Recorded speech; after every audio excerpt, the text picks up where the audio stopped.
ये आज हमें एक कभी हमारा कान काट लिया, एक हमारी आँख निकाल ली, एक हमारा पैर काट दिया। अरे हमें एक बारी जान से मार दो, हमें क्यों तड़पा तड़पा के मार रहे हो? क्या हालात बने हुए हैं हमारे, खुले आसमान के नीचे पड़े हैं आज।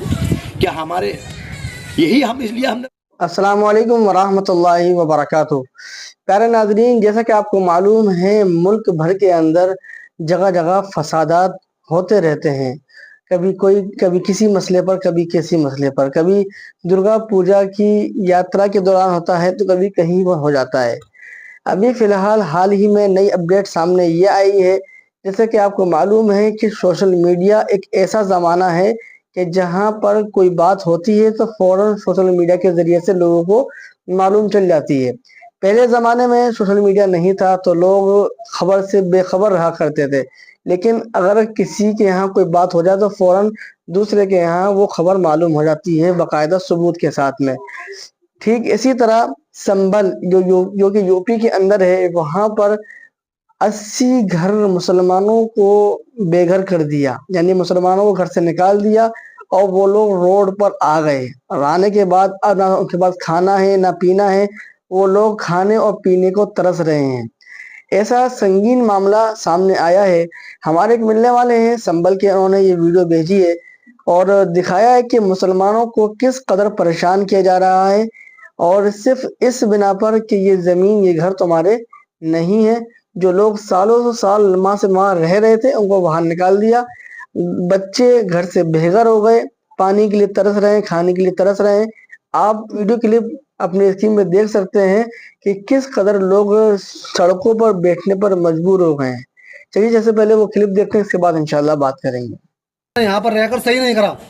मौलाना अबुल कलाम आजाद ने जामा मस्जिद से कहकर हमें रोक लिया यहाँ पर कि देश हमारा है, हम यहाँ पर रहेंगे और खुशहाली के रहेंगे। लेकिन जिन्ना साहब कह रहे थे जब आज़ादी का टाइम हुआ था कि हिंदुस्तान में मुसलमान रुक तो रहे हैं, लेकिन आपको ज़िंदगी भर यही साबित करना रहेगा कि हम मुसलमान हैं, हम मुसलमान। आज हमारे साथ यही हो रहा है। 50 साल से लोग यहाँ पर रह रहे हैं। विवादित ज़मीन उधर थी, फैक्ट्री की तरफ जहाँ पर कारखाना था, मुसलमानों को टारगेट किया है क्योंकि मेरा नाम सद्दाम है, इसलिए मुझे टारगेट। ऐसे में आप तस्वीरों को ज्यादा से ज्यादा शेयर करें। मैं बता सकता हूं, गोदी मीडिया इस मामले को कभी नहीं उठाएगी। दरअसल मामला क्या है कि जिस तरह से सरकार चाहती है उसी के ही पिठलग्गू बने हुए हमेशा रहते हैं। क्या है, ऊपर नेशनल मीडिया हो या स्थानीय मीडिया हो, ऐसे जो मार्मिक और दिल को दहला देने वाले दृश्य यहाँ से आपको मिलेंगे वो कभी नहीं दिखाएगी, ना ही कहीं इसी इशू को दिखाएगी। लोग बीमार पड़े हैं, लोग हॉस्पिटलों में एडमिट हैं। आप तस्वीरों को देखिए, ज़्यादा से ज़्यादा शेयर कर दिए।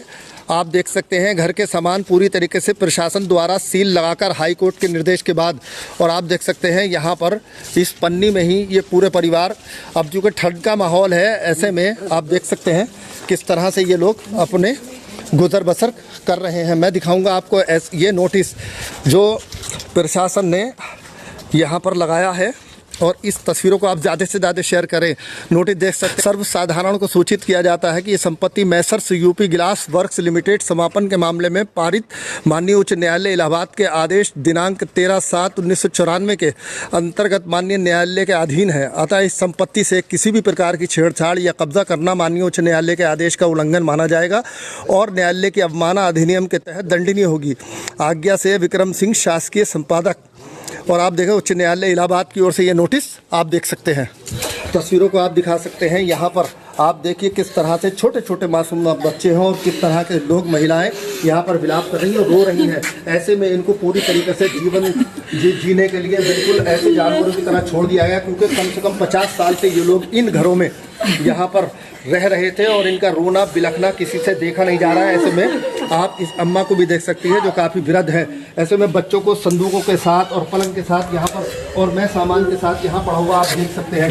रात किस तरह से गुजारी जा रही है और ऐसे में टॉयलेट की परेशानी, तमाम दिक्कतें हैं। मेरे साथ डॉक्टर साहब मेरे साथ मौजूद है, बबलू भाई, मैं उन्हीं से जानकारी करूँ। इतना सब कुछ हो गया, लेकिन सर कम से कम आपकी तरफ से कोई कार्रवाई अब तक अमल में क्यों नहीं लाई गई? हमारे पास कोई भी नोटिस, आज तक हमारे पास कोई नोटिस ही नहीं आया। कोई लीगल नोटिस न माननीय उच्च न्यायालय से आया, न कोई रेवेन्यू अथॉरिटी ने कोई हमें नोटिस दिया। हमें कोई भी जानकारी इस बात की नहीं थी। सुबह सुबह लोग हमारे घर पर आए और कहा एक हमें वो दिया क्या हमारे लोग आके ये फोर्स के साथ आए और कहा कि घर खाली करो। हमने कहा घर क्यों खाली करें, बोले ये हाई कोर्ट का आदेश है। तो हमने कहा हमें पता चलना चाहिए, कोई लीगल नोटिस हमें बताइए कौन है कि हम लिक्विडेटर की तरफ से आए हुए हैं, क्या लिक्विडेटर क्या होता है, यही हमें समझ में नहीं आया। हमने गूगल किया लिक्विडेटर क्या चीज़ होती है, तब पता चला कि ये शासकीय समापक होता है, ये ऐसा होता है, ये वैसा होता है। एक अकेले घर में सोते हुए इंसान को ला करके और ये अचानक सुबह को ये कह दिया जाए फोर्स के साथ लाकर कि लो तुम घर से बाहर निकल जाइए, तो हम क्या कर सकते हैं उसमें, हम क्या जवाब। फिर दूसरी बात जो ये इनके पास इन्होंने नक्शा दिखाया हमको आके कि नक्शा है कि आप इसमें, लेकिन हमें पता चला कि हमारा 674 गाटा नंबर जो है वो अनऑथोराइज कॉलोनी है, ना कि किसी फैक्ट्री के ऑनर की जगह थी वो। अगर शासकीय समापक या लिक्विडेटर को अगर ऐसा था कि ये अगर ज़मीन उसकी है, तो 2002 में उन्होंने हमें दिखाया कि 2002 में ये हुआ क्या, एक तहसीलदार की आख्या के मुताबिक उसने निरीक्षण किया आकर के, और उसको ऐसा उसने अपनी रिपोर्ट में लिखा कि हो सकता है कि 674 कंपनी का हो, फैक्ट्री का हो, लेकिन हुआ नहीं वो। कोई भी रेवेन्यू अथॉरिटी ने कोई उसमें अपनी रिपोर्ट नहीं लगाई, कोई कुछ नहीं लगा जब हमने जानकारी मिली। तो इसके बाद में इसके एक ही जो था इसका नक्शा था इनके पास में, और सामने जो बाउंड्री वॉल हो रहा है 9 बीघे ज़मीन उसमें भी है, लेकिन उसमें 10 मकान बने हुए हैं, 16 प्लॉट पड़े हुए थे, वहाँ पर वो लोग नहीं गए। तो एक ही देश में एक ही जज साहब के आदेश पर और 2 जगह कार्रवाई न हो गई, एक जगह कार्रवाई की गई, क्योंकि हम मुसलमान थे, हमें टारगेट किया गया। अगर हमें आप लोगों को निकालना ही है तो या तो हमें फिर एक बार ही हमें मार के भगा दीजिए कहीं, हम अपने बच्चों को लेकर चले जाएंगे, या हमारे पुरखों ने बुरा किया कि हम इस देश के लिए हम यहीं रह गए, चाहते तो हम भी कहीं चले जाते, देश से इस पर हमारे पास ऑफर था, लेकिन हमारे बुजुर्गों ने कहा कि हम अपने देश से मोहब्बत करते हैं।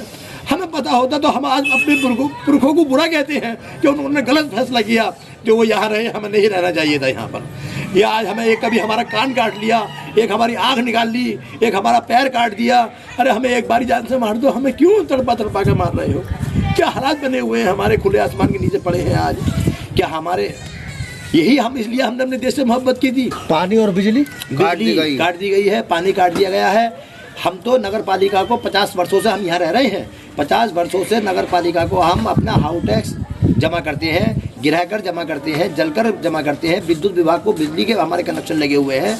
यहाँ से जो आपकी सड़कें देख रहे हैं, ये सब सड़कें हैं, ये लाइनें हैं, ये सब जो है सरकार की तरफ से, नगर पालिका की तरफ से ली हुई है। अच्छा, कुछ घर प्रधानमंत्री आवास के तहत भी बस्ती में 14-15 मकान जो 14-15 मकान इस सरकारी योजना से बने हुए हैं, नरेंद्र मोदी की उससे बने हुए हैं, कुछ के नक्शे भी पास हैं। तो इसलिए साहब कोई भी चीज़ है तो आज तक हमारे यहाँ तो कोई सेवाई न कोई भी सरकारी ये नहीं आया कि भाई आप तक क्या परेशानी है। पुलिस आती है और देख के चलेगा। उस दिन तो पुलिस ने रोड पे बैठने तक मना कर दिया था कि आप यहाँ भी नहीं बैठेंगे। प्रशासन परेशान कराया। तस्वीरों को आप ज़्यादा से ज़्यादा शेयर करें पे दिखा पता तो सबको था। जब यहाँ पर 8-6 दिन से ताला लगा पड़ा है, नेटा यहाँ पर सिर्फ फॉर्मेलिटी निभाने के लिए आ रहे हैं और कुछ करने के लिए नहीं आ रहे। वोट मांगने के टाइम पे 4-4-6-6 बार आते हैं यहाँ पर नेता, चलो और वैसे नहीं आते बिल्कुल बराबर में। मतलब सांसद जी हैं, विधायक है, विधानसभा किसकी थी यहाँ पर, वो लोग कहाँ पर हैं? जब हमारे घर में ताले लगे पड़े हैं, खुले आसमान के लोग रह रहे हैं यहाँ पर, खुले आसमान पे बिल्कुल नीचे,